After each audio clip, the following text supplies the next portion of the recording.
Halo Opa Oma, selamat pagi semuanya. Apa kabar? Semoga semua dalam keadaan sehat ya.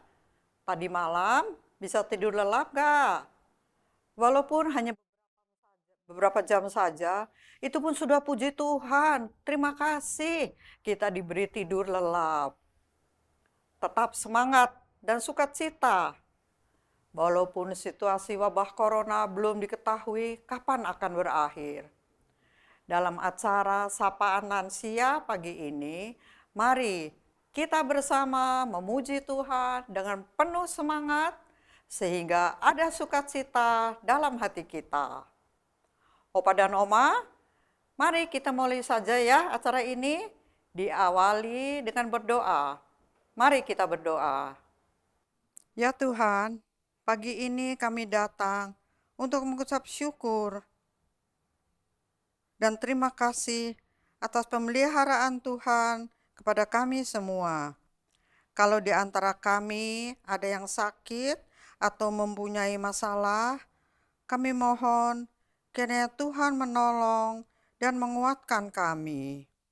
Bila sebentar kami akan mendengarkan firman-Mu, mohon juga kiranya agar kami bisa mengerti dan melakukannya setiap hari. Terima kasih Bapa di surga, dalam nama Tuhan Yesus kami berdoa. Amin.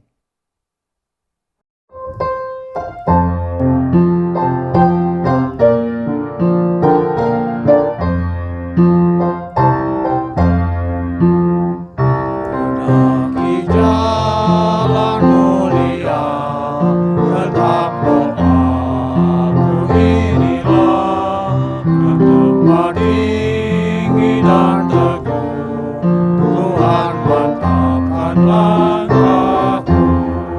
Ya Tuhan angkat diriku, lebih dekat kepadamu, di tempat tinggi dan teguh, Tuhan mantapkan langkahku.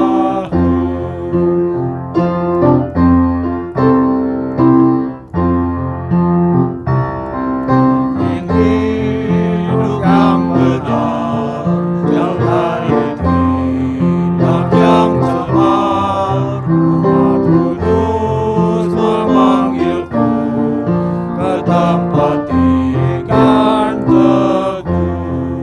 Ya Tuhan angkat diriku, lebih dekat kepadamu, di tempat tinggi dan teguh, Tuhan mantapkan langkahku.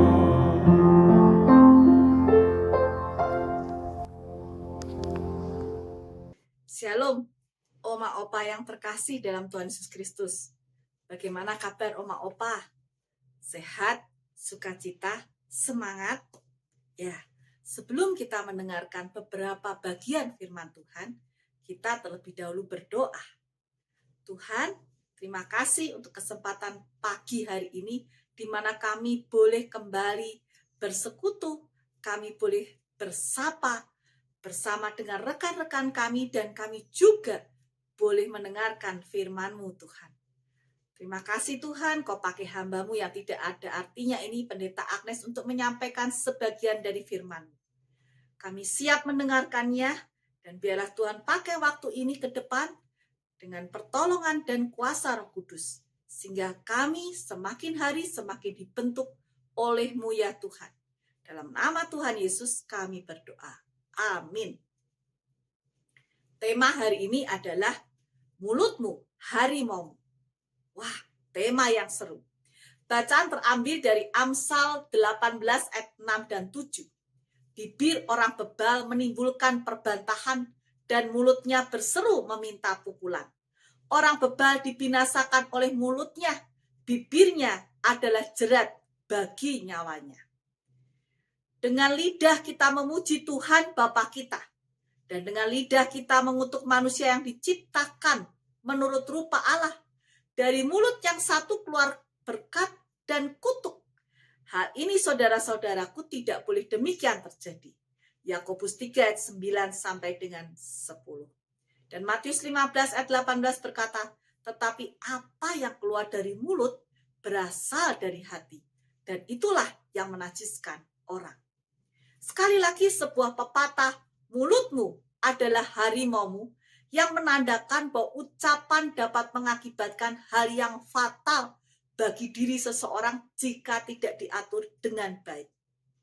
Pertanyaannya, bagaimana kalau kita mendengar ada orang yang berkata kasar, mengatakan hal yang tidak benar, memfitnah kita, menggosipkan kita, bahkan mengata-ngatain kita dengan kata-kata yang sangat menyakitkan hati kita? Apa yang kita rasakan? Tentu kita merasa tidak nyaman, tidak enak, kita bisa marah, kita bisa kemudian sedih, dan berbagai perasaan yang lainnya.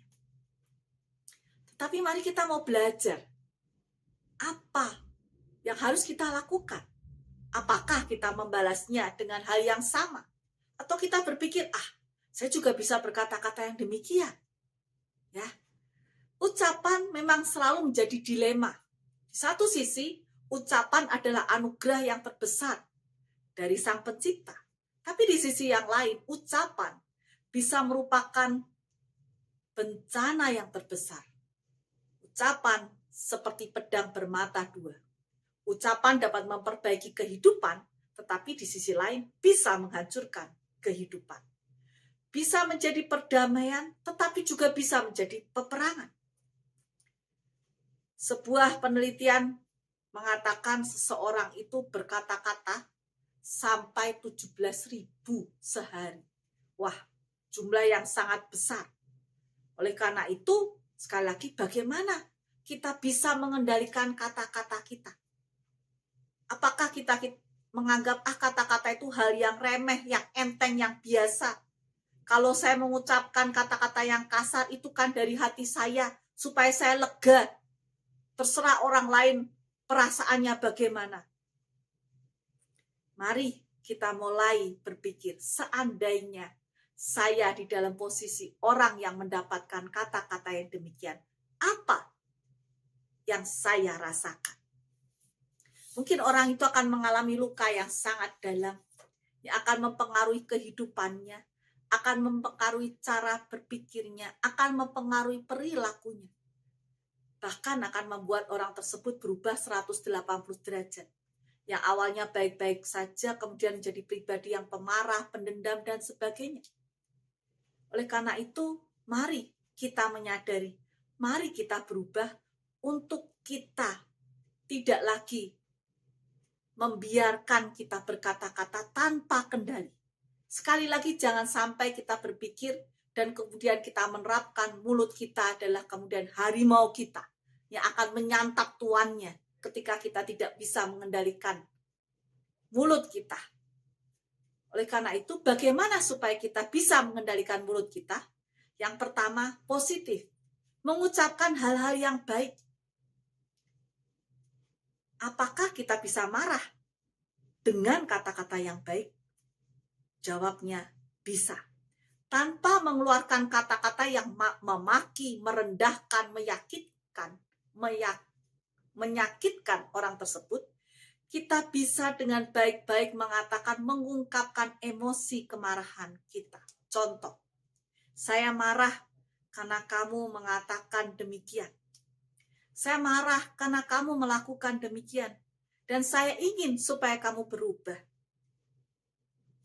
Sebuah kalimat yang dengan jelas bisa kita dengar dan orang tersebut bisa menangkap maksudnya tanpa orang tersebut tersakiti hatinya. Yang kedua, menghargai. Ketika kita menghargai seseorang, maka kata-kata yang diucapkan bukanlah kata-kata yang menghina ataupun yang merendahkan, apalagi nadanya kasar. Tidak demikian. Ketika kita menghargai, kita akan berkata-kata dengan baik, dengan lembut. Dan yang ketiga adalah lembut. Suatu hal yang diucapkan dengan lembut tidak kemudian menimbulkan perasaan yang bergejolak. Biasanya kalau orang dikatakan dengan lembut, dia akan lebih mudah menerima dia akan nyaman. Asalkan kata-kata lembut itu bukan kata-kata sindiran ataupun juga hinaan, ya. Tetapi perkataan yang lembut maknanya, yang baik. Sehingga kita bisa mengucapkan kepada sesama kita. Apabila di dalam emosi kemarahan kita tahu kalau kita akan mengucapkan kata-kata, maka kata-katanya akan kata-kata yang kasar, makian, yang menyakitkan orang lain. Ada baiknya kita kemudian diam. Kita diam, kita menenangkan hati, pikiran kita berusaha kembali menata perkataan kita, sehingga yang keluar bukanlah sesuatu hal yang sekali lagi yang negatif, tetapi yang positif. Ya. Yang keempat adalah bijaksana. Bukan kata-kata kalimat, pokoknya saya jujur. Saya orangnya blak-blakan, ceplas-ceplos. Tetapi bagaimana kita berkata-kata dengan bijaksana? Contoh, kalau kita mendapat informasi si A sakit kronis dan dokter berkata kemungkinan hidupnya tinggal beberapa hari. Kemudian kita ditanya ketika kita melawat si A, kamu dengar nggak kabar saya seperti apa? Lalu kita ceplas-ceplos kita katakan, kamu kata dokter sebentar lagi mau meninggal beberapa hari. Apa yang terjadi? Si A kemungkinan akan merasa drop dan dia berkata, waduh percuma ya hidup saya. Itu sebuah contoh yang ekstrim. Tapi sekali lagi, mari kita menggunakan kata-kata yang bijaksana. Ya. Yang kelima adalah manfaat. Gosip, semakin digosok makin sip. Ya. Gosip tidak ada manfaatnya. Mungkin kita merasa nyaman dengan telinga kita. Wah, beritanya menarik, seru ya. Ya. Tetapi mari kita kemudian berpikir, kalau kita mendengar gosip dan itu hal yang negatif, lupakanlah. Ya. Mari kita memilih untuk mendengar hal yang baik dan meneruskan kata-kata yang baik. Menghentikan perjalanan kata-kata gosip. Kalaupun tanpa sengaja kita mendengar tentang gosip, maka kita bisa menghentikan untuk tidak meneruskan gosip tersebut. Karena itu, pilihan yang kelima adalah manfaat. Yang pertama adalah positif, yang kedua menghargai, yang ketiga lembut, yang keempat bijaksana, dan yang kelima adalah bermanfaat. Ucapan bisa menimbulkan keharmonisan, kedamaian, sukacita, memotivasi, membangun, mendorong, menasehati, menolong, menghibur, bahkan menghidupkan semangat yang patah. Tetapi hati-hati, ucapan yang tidak baik bisa mengakibatkan ketidakharmonisan, perpecahan, pertikaian, kebencian, duka cita, bahkan membuat luka hati yang begitu banyak, begitu dalam. Pilihan ada di tangan kita semua. Kita memilih yang baik atau kita mengungkapkan emosi kita tanpa memikirkan orang lain. Kita memilih kata-kata yang buruk. Daud memohon kepada Tuhan dalam Mazmur 141 ayat 3. Dia berkata demikian, awasilah mulutku ya Tuhan, berjagalah pada pintu bibirku. Dan biarlah doa permohonan Daud juga merupakan doa kita bersama, Opa dan Oma. Sebagai penerus berkat-berkat Tuhan bagi orang-orang di sekitar keluarga, juga di sekitar Oma dan Opa. Opa dan Oma adalah teladan dimanapun berada. Tuhan memberkati. Amin.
dapat kasih dan belas.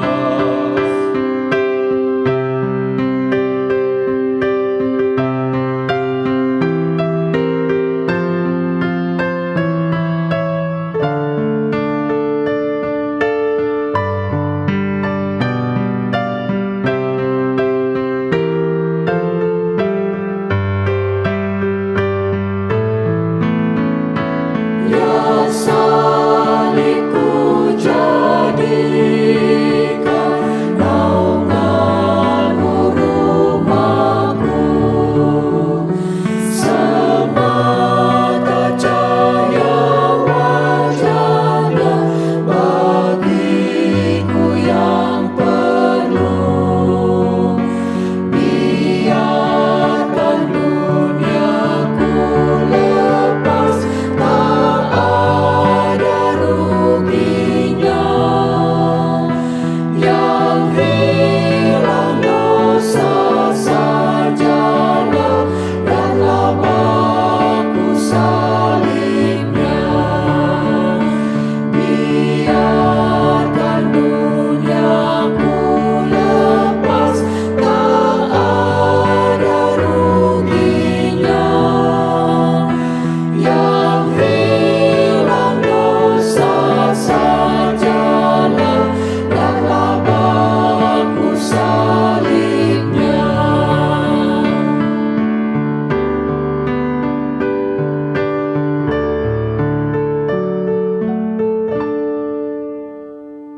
Kita akan mengucapkan selamat ulang tahun kepada teman-teman lansia yang berulang tahun pada minggu ini, yaitu tanggal 4 Juni, Ibu Yeni Maria, tanggal 5 Juni Bapak Bunawan, tanggal 5 Juni Ibu Lina Eli, dan tanggal 9 Juni Ibu Inge di Babakan Ciparai. Atas nama Komisi Lansia kami mengucapkan selamat ulang tahun, sehat selalu, sukacita dalam Tuhan, Tuhan Yesus memberkati.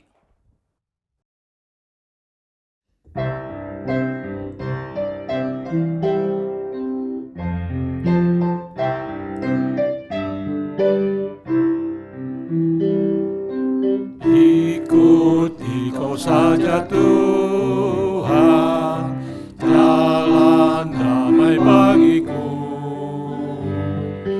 Aku selamat dan sentosa hanya oleh darah-Mu.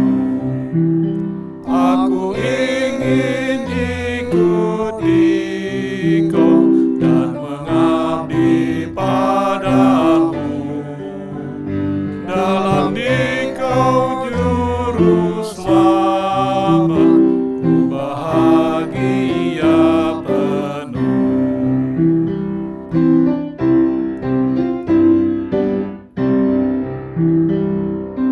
Ikut dalam kesucian, lahir batin yang bersih. Aku rindu mengikuti surga yang Engkau beri. Aku ingin ikuti Kau dan mengabdi padamu. Dalam Dikau juru selamat, ku bahagia penuh.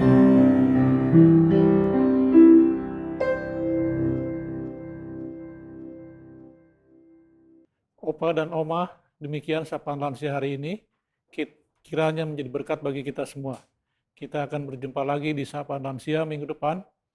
Sebelum mengakhiri acara ini, mari kita tutup dengan doa. Mari kita berdoa. Allah Bapa kami yang terlebih di surga, terima kasih atas penyertaan Bapa dari awal hingga akhir dari acara sapaan lansia ini.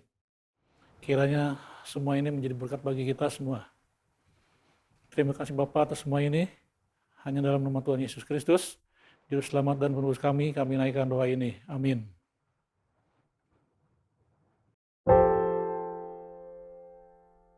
Bapa, terima